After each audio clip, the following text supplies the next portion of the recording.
नमस्कार। ये कहानी हमें बहुत कुछ सिखलाता है कि ज़िंदगी में जब हम कामयाब नहीं हो पाते हैं, हर काम करके देख लेते हैं और कामयाब नहीं होते हैं, तो हमें बहुत ज़्यादा तकलीफ़ होती है। इतना ज़्यादा तकलीफ़ होती है कि लगता है ये शरीर ही छोड़ दिया जाए। लेकिन शरीर छोड़ने से दुख खत्म नहीं होता है, दुख और बढ़ जाता है। तो ये कहानी हमें वही सिखलाती है। अगर आप ध्यान से देखिएगा तो आपको कहीं ना कहीं सुनिएगा तो आपको कहीं ना कहीं सलूशन ज़रूर मिलेगा। परमात्मा आप सबको भी सलूशन ज़रूर देगा, सभी को सलूशन देता है, सबको राह दिखाता है परमात्मा। तो ये कहानी उसी पर निर्धारित है। एक व्यक्ति था, वो बहुत अच्छा व्यवहार का था, बहुत ही अच्छा व्यवहार का था, सभी से अच्छा व्यवहार करता था। उसके अंदर जैसे लगता था कि कोई कमी नहीं है। एक कमी तो इंसान के अंदर होती है, ऐसी बात नहीं है, हर इंसान के अंदर कमी होती है। और हर इंसान जिसको हम लोग सोचते हैं इसके अंदर गुण नहीं है, उसके अंदर भी गुण होती है। कभी कभी लगता है कि हमें किसी के अंदर गुण नहीं है, ऐसी बात बिल्कुल नहीं है। कितना भी आप देखिएगा कैसा भी इंसान है, उसके अंदर गुण है। बस विशेषता देखने के लिए वो आँखें चाहिए, वो चश्मा चाहिए। जैसे हम धूप में जब कोई कलर का चश्मा लगाते हैं तो हमें उसी कलर का दिखने लगता है। तो हमें विशेषता की चश्मा पहन के अगर हम देखेंगे तो हर इंसान के अंदर विशेषता भी होती है। तो ये कहानी उसी पे है। तो वो जो इंसान था वो बहुत ही अच्छा था, लेकिन कामयाब नहीं हो पाता था। तो उसने एक दिन सोचा क्यों ना अपने आप को हम ख़त्म कर दे, क्योंकि दुनिया वाले उसको ताना देते थे, दुनिया वाले उसको कुछ ना कुछ बात पर कुछ ना कुछ बोलते रहते थे। घर में भी बहुत ही माहौल ख़राब हो गया था, घर बाहर दोनों की तरफ माहौल ख़राब है। लास्ट में वो आदमी क्या किया, अपने आप को एक जंगल में ले गया, अपने जंगल में गया और भगवान से पूछा कि आप, वहाँ एक संत जी भी थे, वहाँ एक, आप हमारे अंदर एक गुण भी दिखा दो, मेरे अंदर एक अच्छाई भी दिखा दो, एक जीने के राह जिसको बोलते हैं कि मतलब हाँ इस वजह से हम जिए।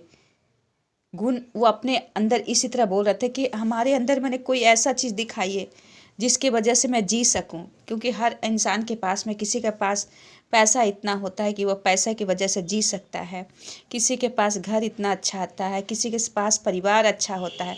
तो मतलब बोलने का यही था मायने कि वो भी इंसान भगवान से वहाँ पे बैठ कर बोला कि मेरे जीने की वजह, कोई एक वजह आप बता दो तो मैं ये ज़िंदगी को ख़त्म नहीं करूँगा, और नहीं तो मैं ये ज़िंदगी को ख़त्म कर देता हूँ। ऐसी ज़िंदगी जी के मुझे क्या फ़ायदा है। बहुत ही घुट ज़िंदगी का घुट पी के वह जी रहा था, तो उसे अच्छा नहीं लग रहा था। तो परमात्मा की ओर देख कर बोल रहा था। बगल में एक संत पुरुष थे और उसके मन की बातों को वो मन ही मन पढ़ रहे थे, उसकी मन की बातों को वो पढ़ चुके थे कि इंसान अपनी लाइफ को ख़त्म करना चाह रहा है, लग रहा है। और फिर उसने उससे पूछा क्या हुआ भाई, फिर उसने बताया। संत जी को तो सारा बात पता चल ही गया था, लेकिन फिर भी उसने उसके मुख से सुनना चाहते थे। तो संत जी ने परमात्मा की ओर देखकर बताया, दिखाया गार्डन तरफ। बहुत सारा बागान था, ले गया बगीचे में और ले जाके दिखाया कि ये देखिए, ये जो है पौधे जंगल झाड़ की तरह उग गए हैं, जो ये पौधे और ये पौधे बांस के पौधे थे, जो बॉम्बे स्टिक जिसको कहते हैं, वो पौधे मैंने एक साथ बीज डाला था। वो जंगल झाड़ के जो पौधे हैं, जो पत्तियां हैं, छोटे छोटे हैं, इसकी पौधे के बीज और उस बांस के पौधे के बीज को मैंने एक साथ बोया था। लेकिन देखो, ये पौधे बहुत जल्दी हो गए। जो झाड़ के पौधे हैं वो बहुत जल्दी खिल गए, बहुत जल्दी, जितना हम नहीं चाहते थे उससे ज़्यादा माने होते जा रहे हैं। लेकिन ये बांस का पौधा को हम हर रोज़ पानी दे रहे हैं, हर रोज़ इसके लिए हर सुविधा दे रहे हैं कि ये जल्दी बढ़े, लेकिन ये बढ़ नहीं रहा है। लेकिन जब बढ़ा तो ये जंगल झाड़ को एकदम पीछे कर गया। और लंबाई देख रहे हो ना इसकी, कहाँ ये पौधा जितना पहले से हुआ था वो उनके सामने कैसे लग रहे हैं, कैसे छोटे छोटे लग रहे हैं ना। तो लाइफ में हमारे साथ भी ऐसा होता है कि हम बहुत परिश्रम करते हैं लेकिन कामयाबी नहीं मिलती है। और कभी कभी बांस के पौधे के जैसे अचानक ऐसी हमें कामयाबी मिलती कि जो हमें और सबको सुनने को आश्चर्यचकित हो जाता है, देखकर लोग चकित हो जाते हैं कि अरे ये व्यक्ति तो ये काम कर रहा था, मेहनत तो बहुत कर रहा था कि पूरी लाइफ इन्होंने तरक्की नहीं की, कुछ अच्छा नहीं कर पाए। और अचानक तो परमात्मा, सबका समय निर्धारित रहता है। हमें अपनी जो भी तकलीफ़ होता है उससे दुखी नहीं होना चाहिए। दुख तो होता है लेकिन दुखी फिर भी नहीं होना चाहिए, क्योंकि जब हम दुखी होते हैं तो हमारी शक्तियाँ क्या होती है, कम होने लगती है और हम फोकस नहीं कर पाते हैं कि हमें क्या करना चाहिए। तो जब हम ब्रेन को एकदम ठंडा करके सोचते हैं कि हमें क्या करना चाहिए, कैसे करना चाहिए, तो परमात्मा भी हमें राह दिखाते हैं।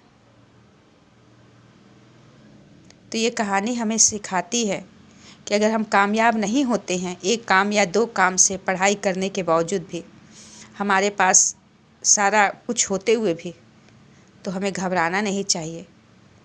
हो सकता है परमात्मा हमारे लिए कुछ अच्छा चुना है, जो हम चाह रहे उससे अच्छा है, क्योंकि हमने भी अच्छा कुछ बोया है। और अपने कर्म पे हमें भरोसा रखना चाहिए कि जब हम अच्छा कर्म कर रहे हैं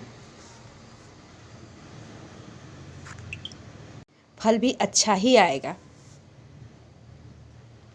हाँ, कुछ होता है, पिछले जन्म का हिसाब किताब होता है जिसकी वजह से लेट होता है, लेकिन जब हम अच्छे कर्म करने लगते हैं तो उसमें माइनस होने लगता है, माइनस होकर तब प्लस होता है।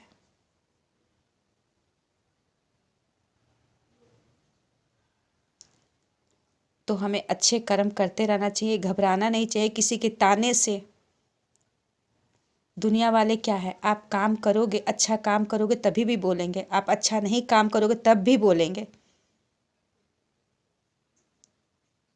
तो हमें सोच समझकर परमात्मा का हाथ थाम कर चलना चाहिए। नमस्कार, आप सब कामयाब हो, आपकी ज़िंदगी सुरक्षित खुशियों से भरे रहे। नमस्कार।